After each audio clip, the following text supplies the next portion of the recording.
Sa mabuting balita ngayon, isinugo na Jesus ang kanyang mga apostol sa isang misyon upang mangaral, magpagaling at magpalayas ng mga masasamang spirito. Una, isinugo niya sila ng dalawahan. Nagpapaalaala ito sa atin na ang ating paglalakbay pananampalataya ay hindi dapat gawin mag-isa.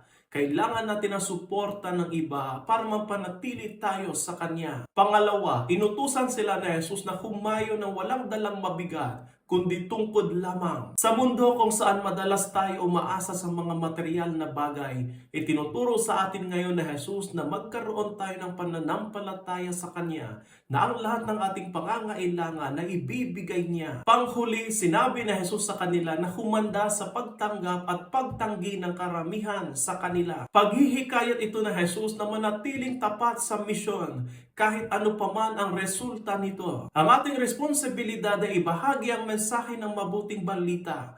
Ang Diyos na ang bahala sa kanilang tugon dito. Nawa sa ating buhay pananampalataya, matuto tayong makipagtulungan sa iba, magtiwala sa probisyon ng Diyos, at manatiling matatag sa harap ng mga hamon. Nang sa gayon, mas magiging epektibo ang ating pagpapatutuo sa ating pagiging alagad ng Panginoon.